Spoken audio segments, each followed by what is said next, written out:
Hello, and welcome to today's video. Today I wanted to recover my Stasis Titan build for two reasons. One, I've updated the build and have nearly perfected it to the point where I think it's about as good as it's going to get, which is borderline incredibly busted. Two, that video is old and has some criticism with it, which is warranted. It was one of my very early videos, like one of my first 10.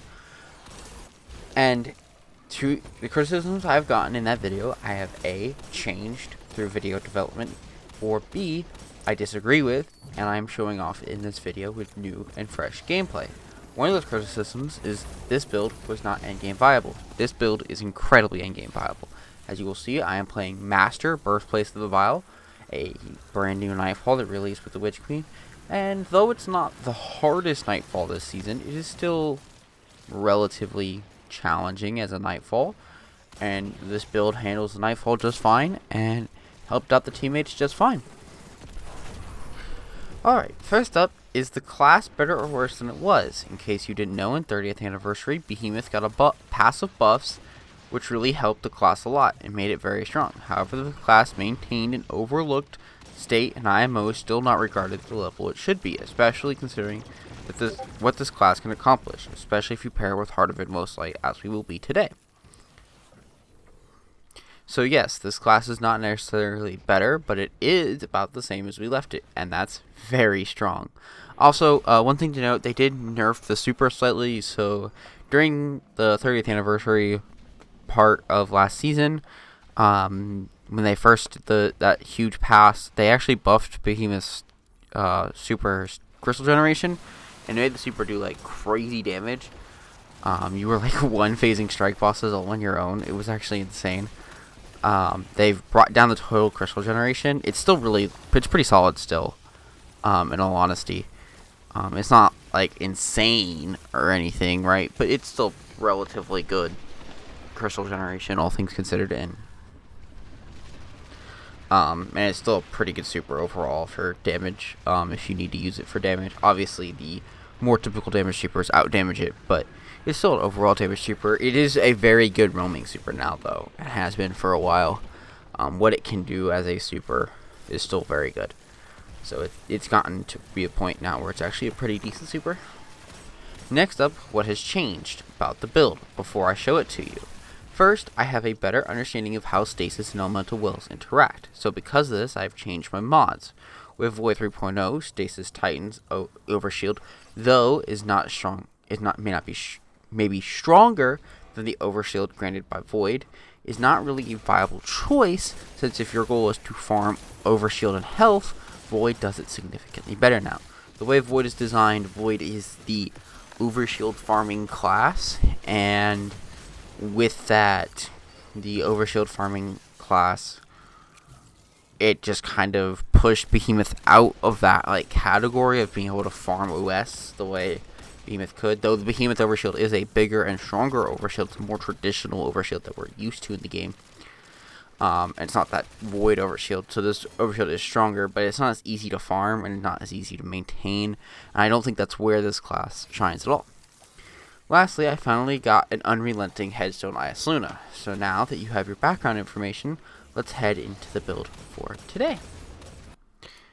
Alright, time for the build. Alright, first up, as usual, we're going to head into the subclass. Subclass today, of course, is Behemoth. Only thing you really need to be worried about here on Behemoth is obviously your aspects and fragments. We don't have as much options as we do in Void and Solar and Arc as we will. So the only thing to note here in the first ability section is the Dustfield Grenade. Obviously, the Dustfield Grenade is the best endgame grenade choice, so I would make sure you are running Dustfields. Second, for our aspects, we are running Howl of the Storm. This converts the melee into a more consistent, usable melee. The default melee here on Behemoth is kind of buns, if I'm being completely honest with you. And so Howl of the Storm converts the melee into a usable, more ranged melee attack that you can use even at a higher endgame level. And then lastly, Diamond Lance. Two reasons the Diamond Lance is really good, especially if you run Whisper of Fissures with it, because it'll increase its shatter size, and also it also does take the damage bonus from Heart of Inmost Light. So when you have all your abilities going and you pick it up, it actually gets that damage bonus from Heart of Inmost Light, and I think it counts as a melee bonus. So when you have the melee overcharge on your screen buff, then it's getting that damage bonus. Alright, into our fragments. First up, we are running Whisper of Fissures. This is to increase the size of any stasis shattering we do, including that of a frozen stasis target, and also will increase the damage of it, so more likely to kill those other targets around it.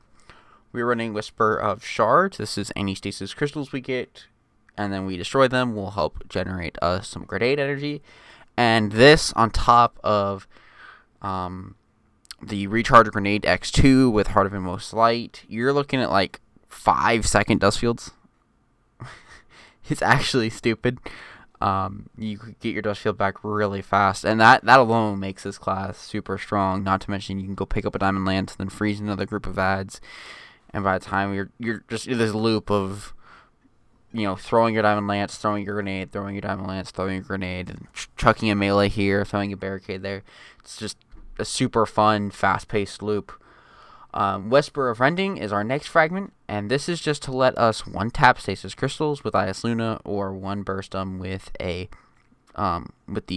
Syncopation, Pulse Rifle that just released this season, the Suros one. It's also very good if you don't have an Ias Luna. It also works very well in this build.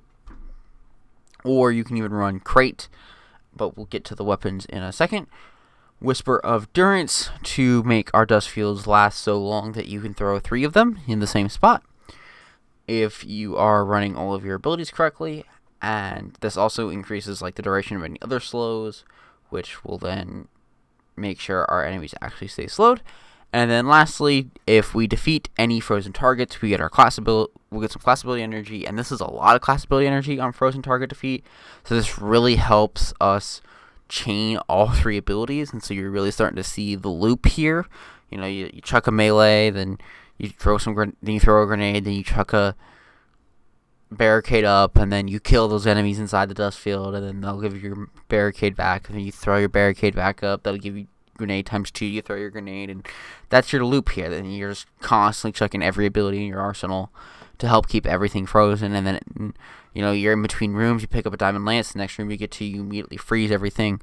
Great gameplay loop here, really is. Alright, on to the armor. On the armor, we have our helmet first up as Arc. This could really be whatever. Note that Ashes to Assets does work here on Stasis. And if you get any kills inside that dust field grenade, that will count. So any enemies that are frozen by that dust field and then immediately killed will count as a dust field kill, and that will help with Ashes to Assets. So if you want to put this on Solar, you could. You could also put this on Void for Dynamo. Or, if you really wanted to go wild and crazy, you could put this on Stasis and run Power Preservation, because the 1-cost melee Wellmaker we're running here leaves a lot of space open for lots of different mods here in this first column. We're also running a Harmonic Siphon, since we're going to be running a kinetic headstone weapon, because that's what you want to be running when you're on Stasis. That extra ability regen from Whisper of Shards is incredibly good, so if you're running Stasis, you should be running a Stasis primary with headstone, and then just a discipline mod to stack up my discipline to 100. Alright, we skipped ahead a little bit, sorry about that. On to the gloves. The gloves here don't really matter. If you have a pendant mag or like a reload magazine on your Ias Luna or whatever you're running, whatever gun you're running, if you have a reload perk, you can take off this hand cannon loader. This hand cannon loader I run because my Ias Luna has high cal rounds, which are very nice, but means my Ias Luna reloads really slowly. And so I run a hand cannon loader to make the gun feel playable in the regular content. Obviously, at high-end content, you realize it doesn't matter too much because you're taking 7 bajillion years to kill everything. Anyways, but if you want to, you could run a grenade or melee kickstart, your choice. I would probably go grenade kickstart, because then you could probably get 4 grenades off in one, in the duration of one total dust field, which would be kind of nuts. On to the chest piece. The chest piece here is Void for the season. I would just put every chest piece on Void. you can run all 3 resists and not have to worry about resists for 95% of all strikes. And then melee Wellmaker here just to generate extra more wells, and you'll see how we're doing that in just a second. With our boots, once again, common theme for this channel. I might as well rename this channel to the Solar Boot channel. We are running Bountiful Wells, Recuperation, and I have a Linear Fusion Rifle scav on. I should have had a Rocket Launcher scav on for most of the gameplay, but it would fit if you take off the Recuperation. You could run a normal Rocket Launcher scav, but this season Rocket Launcher scav is cheap, so you can run Rocket scav anytime you want. Lastly, we're running 2 utility kickstarts. This is just to give us as much of that barricade back as possible. That way we can keep chaining it. And then we are running Elemental Ordnance. Something to note here, if you have good armor and you can do it without sacrificing any stats, I would have to sacrifice some stats to do it. I would actually probably take off one of my things and run chains, but you can run Lucent Finisher on this build because you can take off the utility kickstarts. Utility kickstarts are not required, they're just helpful. Alright, some things to note when you are crafting this build. This season, we have 3 total weapons that fit 2/3 of our stuns. So we have IS Luna, which is unstoppable, correct? We have Crate, which is a roll drop and is overload. You also have the Pulse Rifle, the Syncopation, and that can also roll Headstone. That one can roll Outlaw Headstone, which is a very nice roll. And that is also unstop. So to pair with this build, in most cases, you'll probably want to be on Crate, because most strikes have overloads. For those that don't have overloads, I would highly recommend IS Luna for the unstop strikes, and any strikes where you have a barrier champion.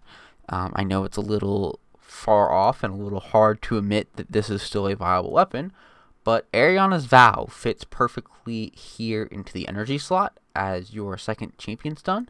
And so you can have both champion stuns, you have a good special weapon, and then you can run whatever heavy weapon you want. Here, since I'm on div, I can shoot a royal entry shot, then div the target, and do really good burst damage that way. If you're on Ariana's Vow, maybe you want to go with like a Reed's Regret or something. Do note, I do have a Font of Might on, so if you can chain those wells right, you could melt some things with a Reed's Regret.